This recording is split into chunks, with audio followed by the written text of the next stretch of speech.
Hi, and welcome to Houston Theater Beat. I'm your host, John Lazo, and we've got a really exciting show planned for you this month.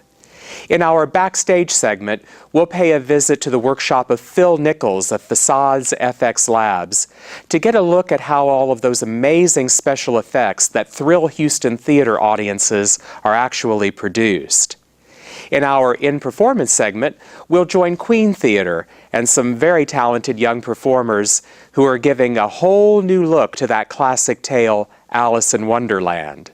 And of course, in our tireless effort to keep you up to date on everything going on in the Houston theater community, we'll have our regular segments, The Marquee and Harley's Hot Ticket. We've got an action-packed show for you this month, so let's get started.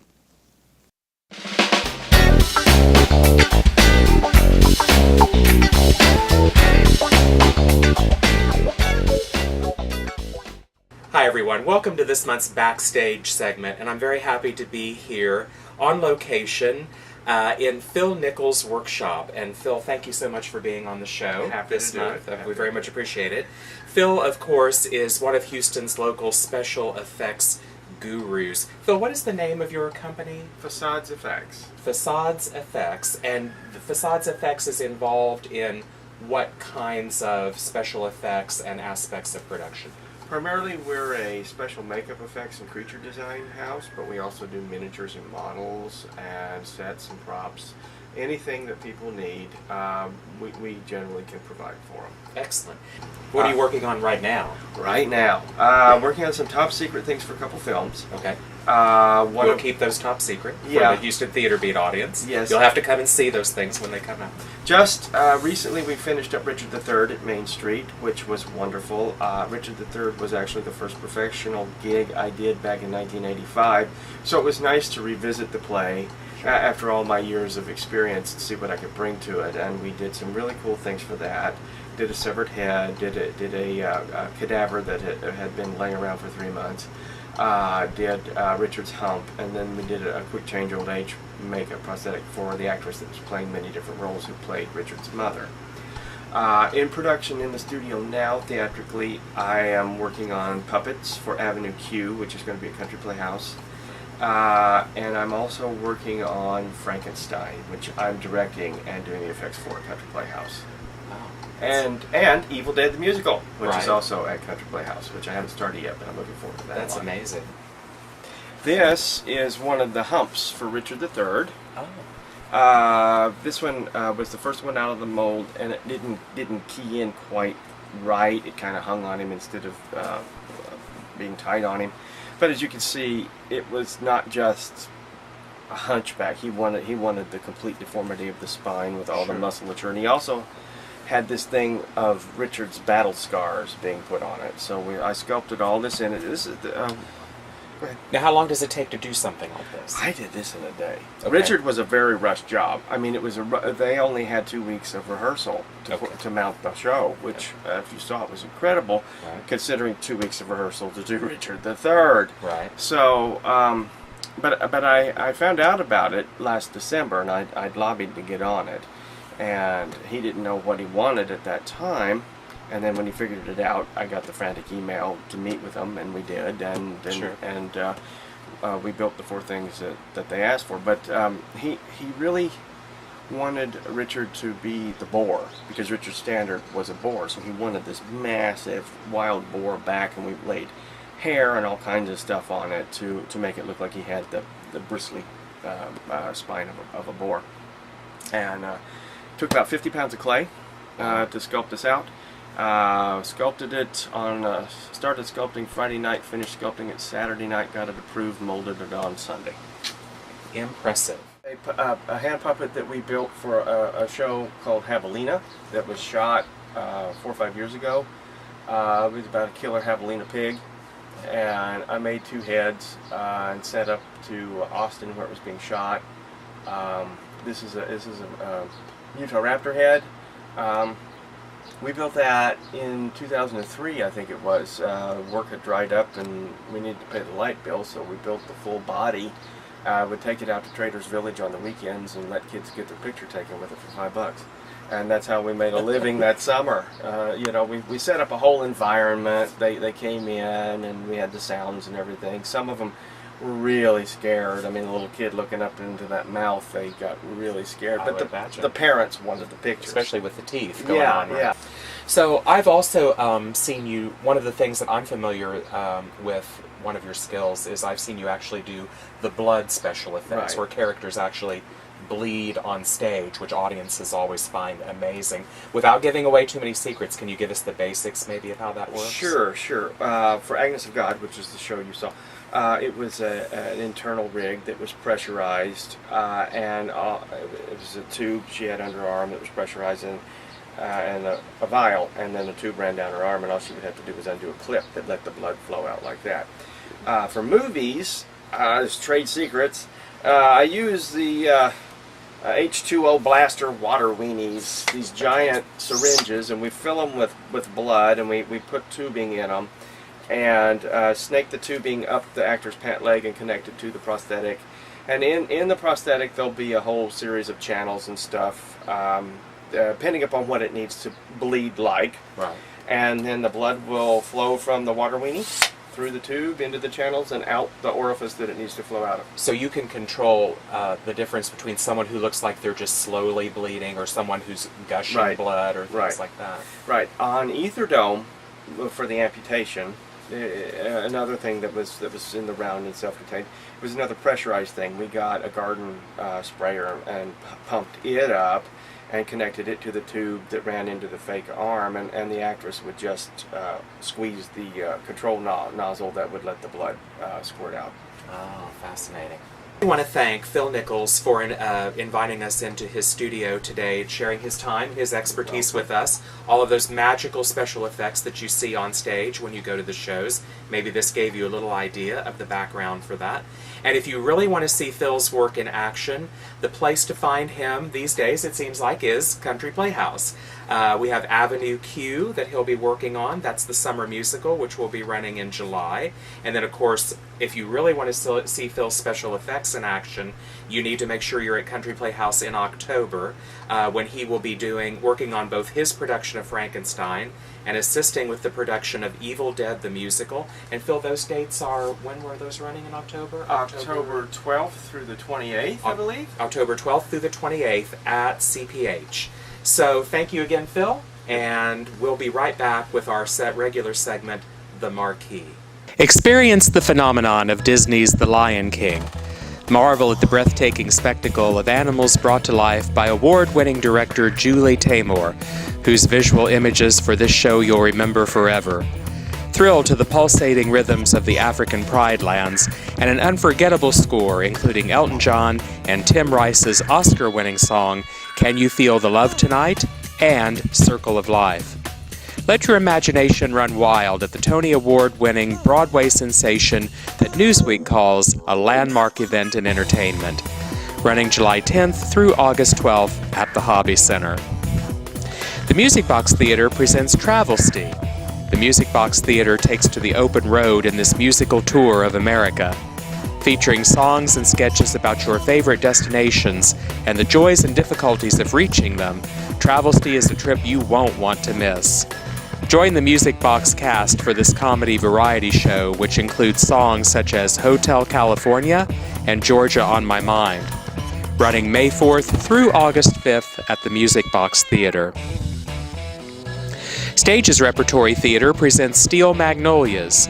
Written in 1987, this bittersweet American classic was adapted to the iconic film in 1989. Now Stages revisits these irresistible, unforgettable Southern women in a once-in-a-lifetime event, showcasing a dream ensemble of Houston performers, including Sally Edmondson, Susan O'Couzan, and Holland Vavra Peters. Running July 25th through August 19th at Stages Repertory Theater. All shows are subject to change, so check with the theater box offices and websites for information. We'll see you at the show.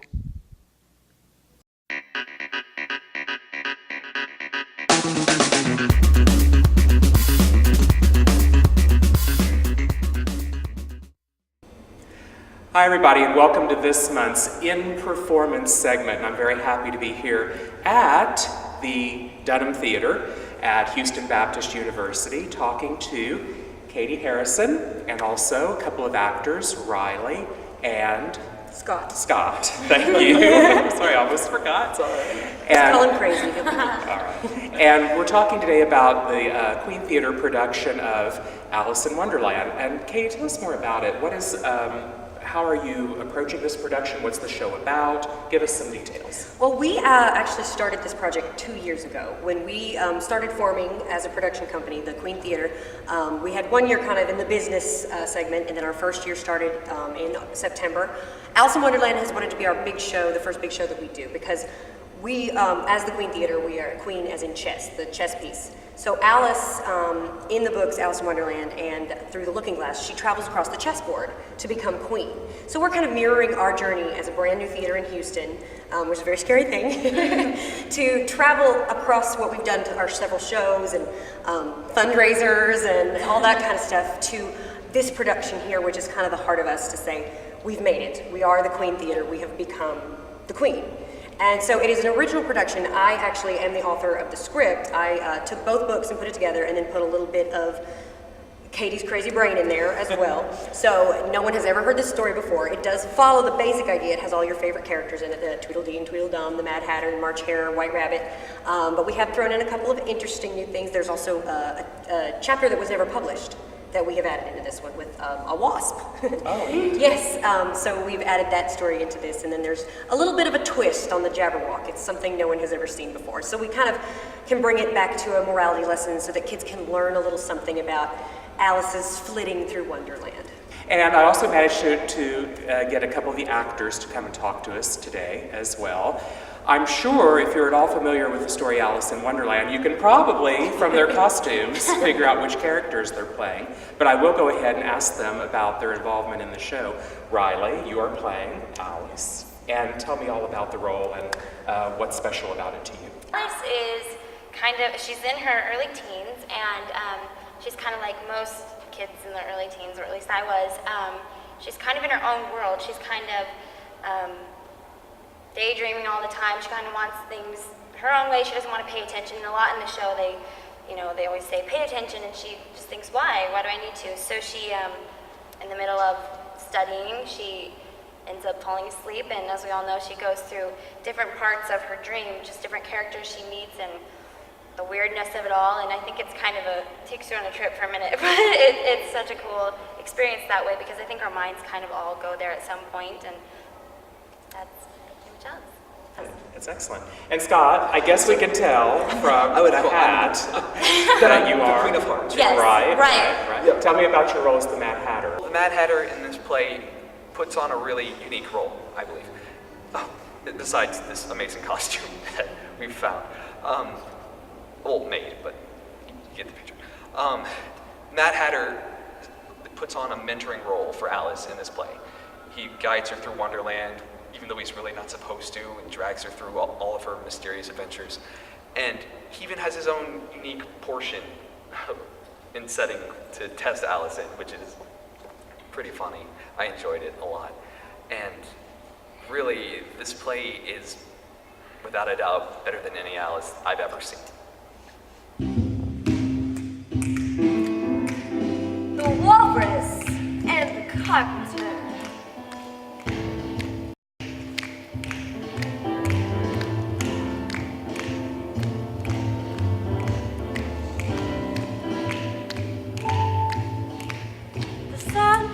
Shining on the sea, shining with all its might.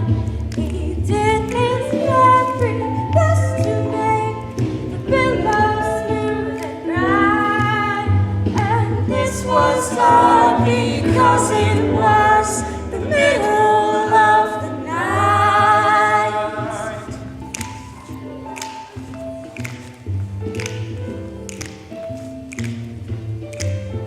The walrus and the carpenter were walking close at hand. They wept like anything to see such quantities of sand.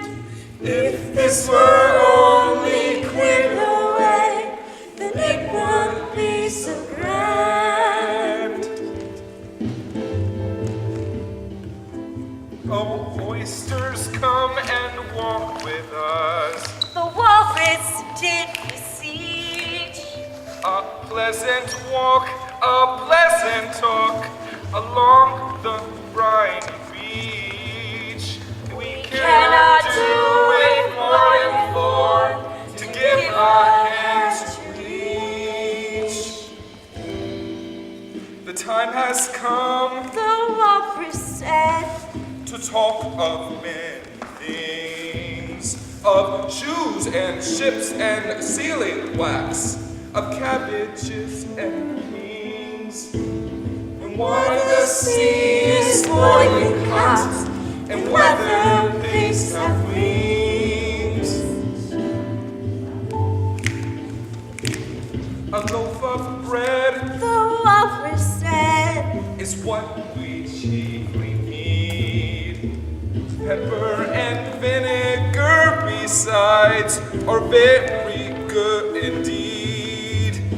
Now if you're ready, oysters dear, we can begin to feed. I wait for you, the walrus said, I deeply sympathize. with sobs and tears he sobbing out, 'cause of the large's eyes. Holding his pocket handkerchief beyond his streaming eyes. Oysters, Said the carpenter, you've had a pleasant run. Shall we be trotting home again? the answer came to none, and this was Scarcely odd because they'd eaten everyone. And this was scarcely odd because they'd eaten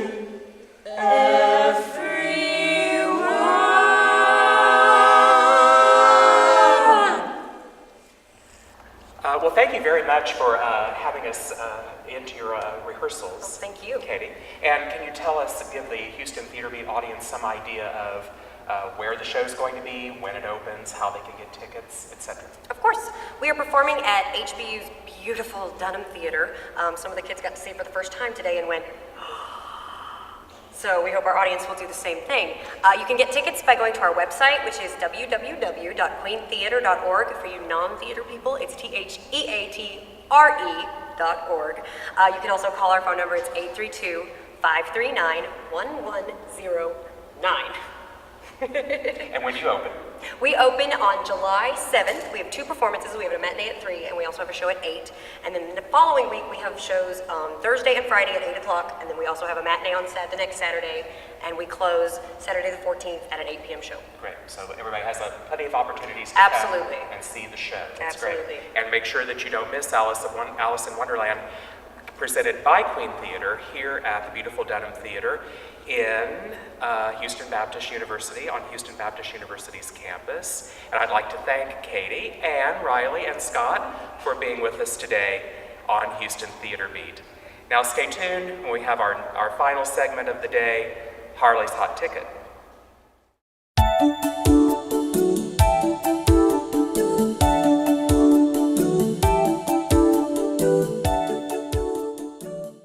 This month, we sent Harley out to fetch us a great hot ticket choice, and as usual, he did not disappoint. Of the various types of events that our community theaters offer here in Houston, one of the most popular is the One-Act Festival. Several different theaters and organizations offer this type of event, and information about these productions can be found at the theater websites, ArtsHound, Theaterport, and other theater information sources. I've had the pleasure to be involved with many of these types of productions over the years, and in my experience, one of the best offerings is presented each year by Theater Southwest. Founded in 1957, Theater Southwest has always maintained a strong reputation for delivering quality theater. This well-known and respected theater will be presenting its 15th annual Festival of Originals this summer. This consistently fine production is known to us here in the Houston theater community as the Foos. The Foos at TSW feature 5 original one-act plays by 5 different playwrights with 5 different casts, and all are premieres. This eclectic mix never fails to please. This year's Foos will be running from July 20th through August 4th, with a matinee on July 29th. Theater Southwest is located at 8944 Clark Crest, just off Fondren between Richmond and Westheimer. You can find more information about the Foos on the TSW website, but make sure you get your tickets early, as this very popular production frequently sells out. Well, that's all for this month's Houston Theater Beat. I'm your host, John Lazo, and until the next edition of Houston Theater Beat, I'll see you at the show.